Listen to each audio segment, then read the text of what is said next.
নমস্কার বন্ধুরা, চ্যানেলে সকলকে স্বাগত জানাই।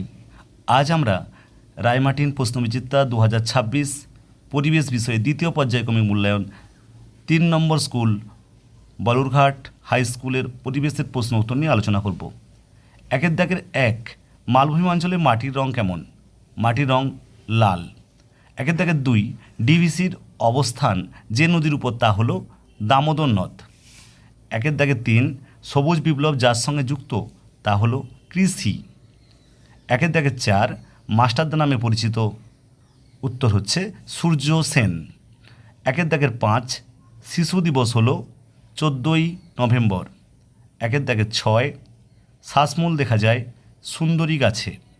একের দাগের 7, আঁশ নেই এমন একটি মাছ হলো ট্যাংরা। আশা করছি তোমরা উত্তরগুলো নিজেরা করতে পেরেছ, শুধু একটু মিলিয়ে নিও। 2 দাগের 1, গরুর ড্যাশ সার হিসাবে ব্যবহৃত হয়। গরু রয়েছে, গরুর গোবর জৈব সার হিসাবে কিন্তু ব্যবহার করা হয়, এটা হচ্ছে গোবর। 2 দাগের 2, ভারতের সংবিধান রচনা করেন ডক্টর বি.আর. আম্বেদকর।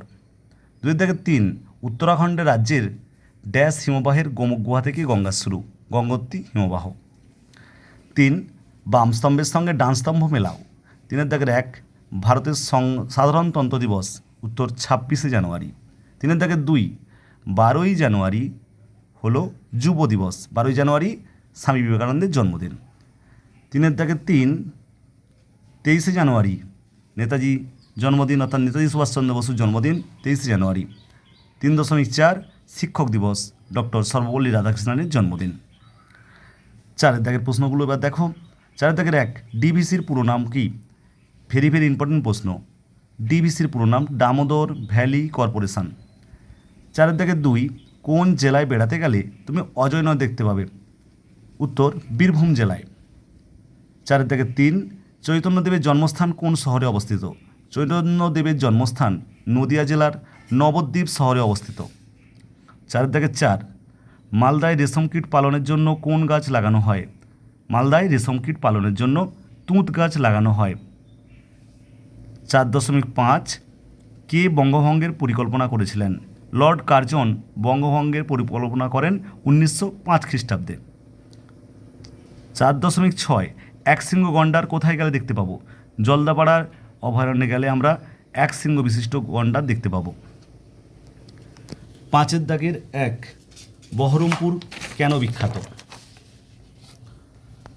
বহরমপুর মুর্শিদাবাদ জেলায় অবস্থিত ঐতিহাসিক শহর। কাশিমবাজারের প্রাসাদ, রেশম শিল্প এবং পিতলের বাসন তৈরির জন্য বহরমপুর বিখ্যাত। 5 দাগের 2, তিতুমিরের আসল নাম কি? তিনি কাদের বিরুদ্ধে লড়াই করেছিলেন? তিতুমিরের আসল নাম মীর নিসার আলী। তিনি ব্রিটিশ শাসক এবং স্থানীয় জমিদারদের বিরুদ্ধে, অর্থাৎ জমিদারের অত্যাচারের বিরুদ্ধে লড়াই করেছিলেন। 5 দাগের 3, লুপ্তপ্রায় মাছ কাকে বলে? উদাহরণ দাও। যেসব মাছের সংখ্যা নদী বা জলাশয়ে খুব কমে গেছে এবং অদূর ভবিষ্যতে হারিয়ে যাওয়ার সম্ভাবনা আছে, সেই সমস্ত মাছদের বলা হয় লুপ্তপ্রায় মাছ। যেমন সরপুঁটি, খোলসে, এগুলো হচ্ছে লুপ্তপ্রায় মাছ। আমাদের খুব দ্রুত এই সমস্ত মাছগুলোকে যাতে করে না হারিয়ে যায় প্রকৃতির বুক থেকে, সেটা কিন্তু চেষ্টা করতে হবে। 5 দাগের 4, ম্যানগ্রোভ উদ্ভিদের 2টি বৈশিষ্ট্য লেখো। ম্যানগ্রোভ উদ্ভিদের 2টি বৈশিষ্ট্য হলো ঠেসমূল এবং শ্বাসমূল দেখতে পাওয়া যায়, আর এরা নোনা জলে কিন্তু বেঁচে থাকতে পারে, অর্থাৎ যে মাটিতে ম্যানগ্রোভ গাছ জন্মায় সেটা কিন্তু লবণাক্ত। 5 দাগের 5, রাঢ় অঞ্চলের কয়েকটি নদ নদীর নাম লেখো। ওই অঞ্চলের মাটির ধরন কেমন? রাঢ় অঞ্চলের নদ নদী হচ্ছে দামোদর, অজয়, এবং এই অঞ্চলের মাটির ধরন হচ্ছে লাল মাটি, অর্থাৎ ল্যাটারাইট যুক্ত কাঁকর মাটি। 5 দাগের 6, সবুজ বিপ্লব বলতে কী বুঝো? এই প্রশ্নটাও খুব ইম্পর্টেন্ট। সবুজ বিপ্লব বলতে বোঝায় কৃষিক্ষেত্রে উন্নত মানের বীজ, সেচ ব্যবস্থা, সার, কীটনাশক প্রয়োগের ফলে শস্য উৎপাদন বহুগুণ বাড়িয়ে তোলার সম্ভব। এই প্রক্রিয়াকে বলা হয় সবুজ বিপ্লব।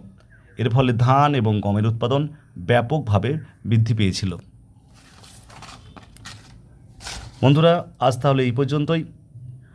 আশা করছি তোমাদের প্রশ্ন উত্তরগুলো ভালো লেগেছে।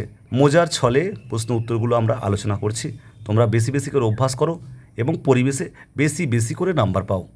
সকলে খুব খুব ভালো থেকো। আর যদি ভালো লাগে অবশ্যই চ্যানেলটাকে সাবস্ক্রাইব করো এবং বন্ধুদের মধ্যে শেয়ার করতে কিন্তু ভুলো না।